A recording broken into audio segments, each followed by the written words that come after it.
So generally when I'm cleaning a set of motorcycle carbs, I don't separate them.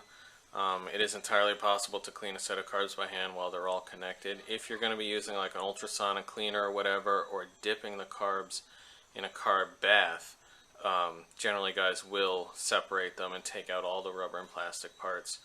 But if you clean them by hand like I generally do, then you don't need to. However, there are a couple times when you need to separate a rack of carbs. You need to split a rack of carbs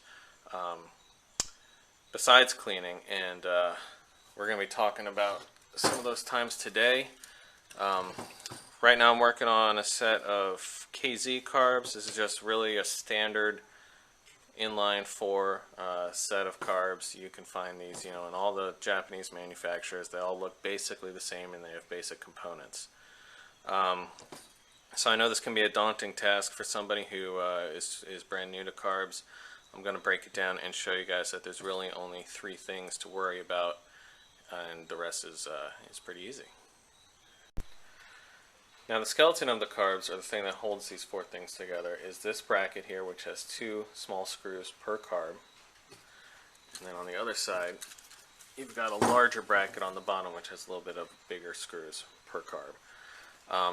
Depending on the reason why you're splitting your carbs, I wouldn't necessarily take all these out all at once.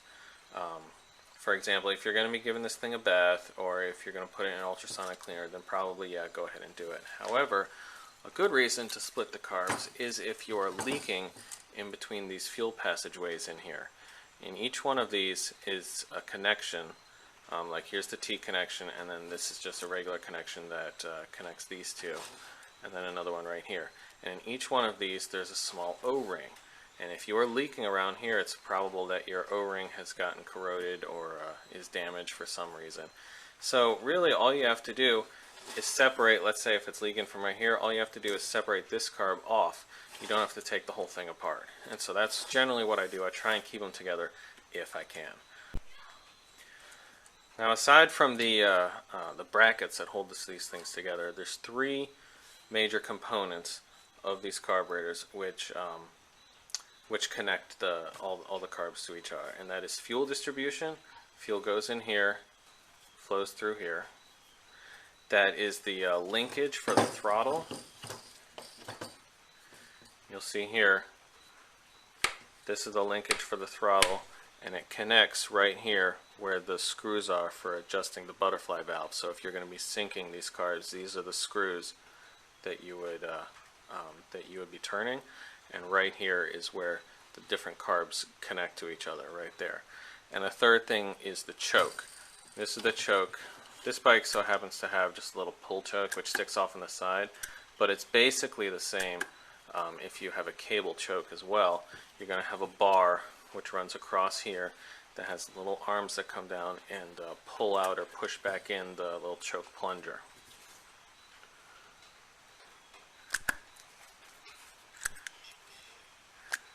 Just like that.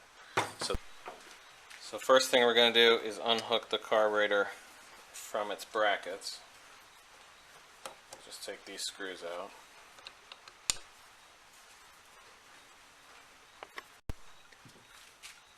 Now we got the 2 big ones on the bottom.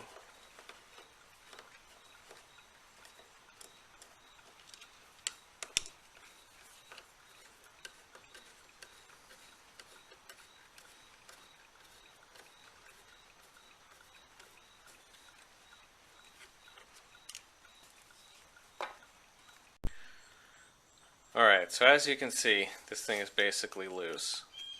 See, it's jiggling around in here. There's a couple things we need to take note of before we go yanking this bitch out of here. First off, notice how this linkage is set up. We have this small L-shaped piece here. I'm going to try and zoom in. There we go. Alright. We've got this small L-shaped piece here, and that comes in, and it sits right underneath the screw. The screw terminates right here and right over top of the spring. And this is important for when we go to reassemble this thing. We need to put it back in its original position like this, or else one of the butterflies will stick open. So right underneath the screw, right above the spring. So in addition to this little compression clip that this this choke bar has, we have little circlips right down in there to prevent it from sliding back and forth, which is actually what we want it to do right now. So what I'm going to have to do is get in there with my needle nose pliers and wrestle around and get this circlip off. So just be mindful of little configurations like that. Different manufacturers set it up in different ways. Alright, so got my little circlip out, and now this thing should just slide right apart, just like that. Okay, so now I've got my one carb. I can assess my O-rings, find out where I'm leaking here. I actually keep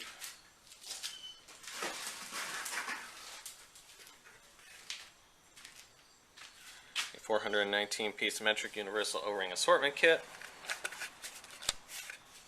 $9 on eBay. This thing really has come in handy. So I have all my different O-rings here. Find the one that fits, slide it in there, push it back, and the leak is fixed.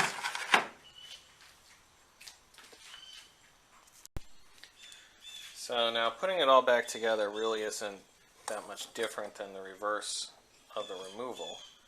You just push everything back in. We're going to line up our choke here actually before I push it in. There you go. Line that up.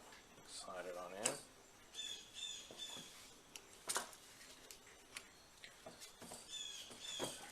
We're going to take a little screwdriver and depress the spring here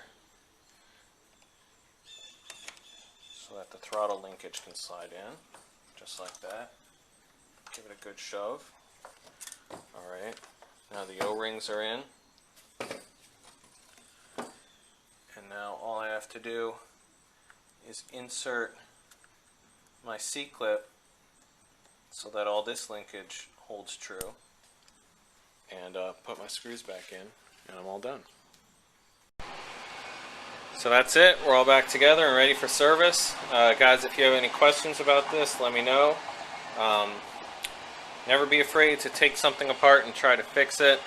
That's my motto. If it was put together, it can be taken apart and repaired and fixed. So yeah, if you guys run into this problem, just go ahead and split your carbs, replace your O-rings, and be back on the road in no time.